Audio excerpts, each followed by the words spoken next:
Assalamualaikum warahmatullahi wabarakatuh. Perkenalkan saya Wina Sofiana dengan NIM O1A1179196 dari kelas A. Di sini saya akan mempresentasikan tugas ujian tengah semester Biokimia Farmasi. Terdapat 5 soal. Yang pertama, jelaskan istilah glikolisis, glikogenolisis, glikogenesis, metabolisme, katabolisme, dan anabolisme. Yang kedua, buktikan atau tunjukkan bahwa proses metabolisme glukosa secara aerob menghasilkan energi lebih besar dibanding anaerob. Yang ketiga, jelaskan hubungan metabolisme karbohidrat dengan metabolisme lipid. Tunjukkan bahwa energi dihasilkan dari metabolisme lemak lebih tinggi dibandingkan energi yang diperoleh dari metabolisme karbohidrat. Yang keempat, pilih salah satu penyakit terkait gangguan metabolisme karbohidrat atau metabolisme lipid. Yang kelima, jelaskan penyakit tersebut dan timbulnya penyakit, cara mengatasinya, tindakan preventif dan kuratif, jelaskan kenapa usaha tersebut bisa atasi penyakit yang timbul. Jawaban nomor 1, glikogenesis adalah proses pembentukan glikogen, sejenis polisakarida dari glukosa, sejenis monosakarida. Hal ini dilakukan karena kadar glukosa dalam tubuh tinggi sehingga harus disimpan dalam bentuk glikogen di dalam hati dan otot agar kadar gula dalam tubuh tetap normal dan stabil. Yang kedua, glikogenolisis adalah proses pengubahan dari polisakarida yaitu glikogen menjadi monosakarida yaitu glukosa. Proses glikogenolisis ini terjadi dalam tubuh karena kadar glukosa dalam tubuh sudah mulai kekurangan akan kandungan glukosa akibat berbagai aktivitas baik dalam maupun luar tubuh. Yang ketiga, gluconeogenesis adalah proses pembentukan glukosa dari bahan bukan dari karbohidrat. Perombakan protein menjadi sumber energi disebut mekanisme gluconeogenesis. Senyawa non-nitrogen yang mengandung atom C, H, dan O diubah menjadi asetil CoA untuk sumber energi. Yang keempat, ada anabolisme, adalah lintasan metabolisme untuk yang menyusun beberapa senyawa organik sederhana menjadi senyawa kimia atau molekul kompleks. Senyawa kimia Anabolisme memproses sintesis senyawa kimia kecil menjadi besar menjadi molekul yang lebih besar, seperti yang terjadi pada asam amino yang diubah menjadi protein. Yang kelima, katabolisme adalah lintasan metabolisme yang merombak suatu substrat kompleks molekul organik menjadi komponen-komponen penyusunnya sambil melepaskan energi pada umumnya berupa ATP. Yang keenam, metabolisme adalah seluruh reaksi biokimia yang bertujuan untuk mempertahankan kehidupan yang terjadi dalam suatu organisme. Reaksi kimia terjadi akibat interaksi spesifik secara teratur antara molekul-molekul di dalam lingkungan sel beserta dengan perubahannya. Jawaban nomor 2, respirasi anaerobik adalah respirasi yang tidak menggunakan oksigen. Dalam respirasi aerobik, gula memang dipecah untuk mendapatkan energi. Namun pemecahan gula ini tidak berlangsung secara lengkap karena tidak adanya oksigen. Pemecah gula yang tidak sempurna membuat respirasi aerob hanya menghasilkan energi yang lebih sedikit dibandingkan dengan hasil respirasi aerob. Jumlah energi yang dihasilkan respirasi anaerob adalah 2 ATP energi terpaut 36 ATP energi jauhnya dengan respirasi aerob. Hasil dari respirasi aerob juga bukanlah karbon dioksida dan air seperti pada respirasi anaerob, namun berupa asam laktat. Dilansir dari BBC, asam laktat ini nantinya harus dipecah menjadi air dan karbon dioksida oleh oksigen. Ini menyebabkan adanya hutang oksigen yang harus dilunasi setelah respirasi anaerob terjadi. Penumpukan asam laktat lah yang membuat nyeri otot setelah olahraga berat, juga membuat kita bernafas lebih cepat untuk melunasi hutang oksigen respirasi anaerob. Jawaban nomor 3, keterkaitan metabolisme karbohidrat dengan metabolisme lemak. Hasil akhir pencernaan lemak yang berupa gliserol akan memasuki jalur metabolisme karbohidrat melalui reaksi antara glukosa dan pirufat. Gliserol pirufat masuk jalur metabolisme karbohidrat.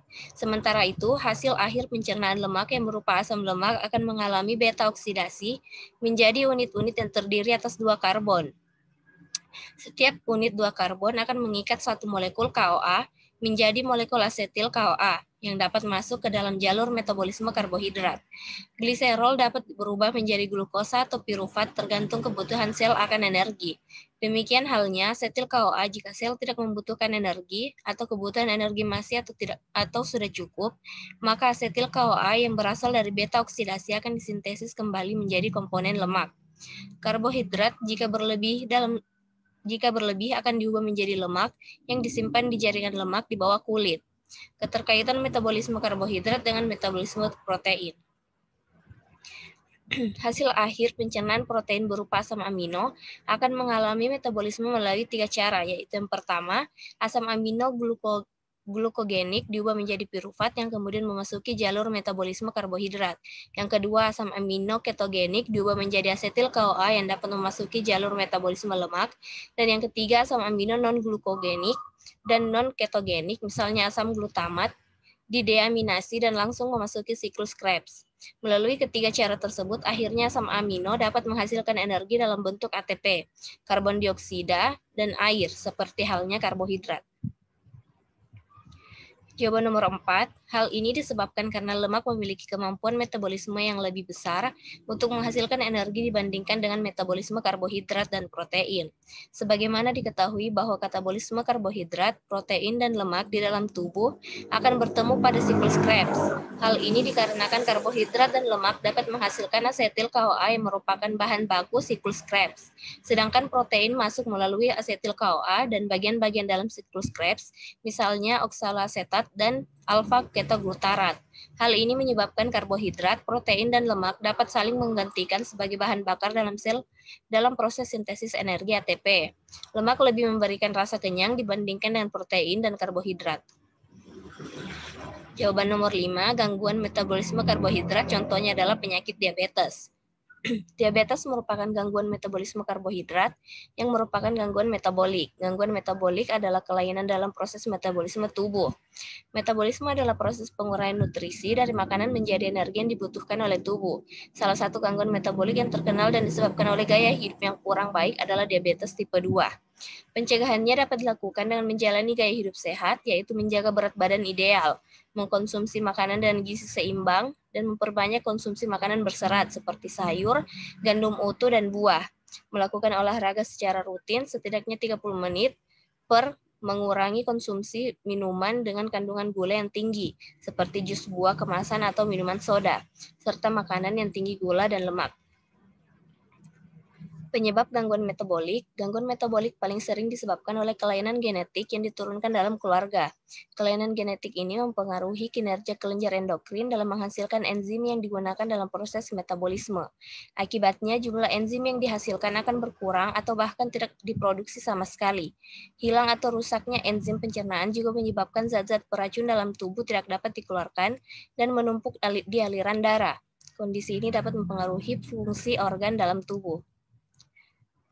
Pengobatan gangguan metabolik bertujuan untuk mengendalikan dan meredakan gejala yang muncul, serta mencegah komplikasi. Pengobatan yang diberikan tergantung pada jenis penyakit dan tingkat keparahan gangguan metabolik yang dialami oleh penderita. Untuk meredakan gejala dan mencegah komplikasi gangguan metabolik, dokter endokrin akan melakukan penanganan berupa pola makan dan diet khusus sesuai penyakit yang dialami pasien, misalnya dengan menghindari atau membatasi asupan nutrisi tertentu, obat atau suplemen pengganti enzim yang dapat membantu proses metabolisme, obat untuk menghilangkan zat beracun yang mengendap dalam tubuh akibat gangguan metabolisme. Obat untuk menghilangkan zat beracun yang mengendap dalam tubuh akibat gangguan metabolisme, beberapa kasus gangguan metabolik baik pada anak-anak maupun orang dewasa memerlukan perawatan secara intensif. Jika gangguan metabolik telah menyebabkan kerusakan pada organ tubuh, dokter mungkin akan menyarankan tindakan transplantasi organ, karena sebagian besar gangguan metabolik merupakan kelainan bawaan. Pengobatan yang diberikan belum bisa menyembuhkan penyakit ini, melainkan hanya untuk mengontrol penyakit dan menekan gejala. Baik, itulah tadi hasil presentasi saya.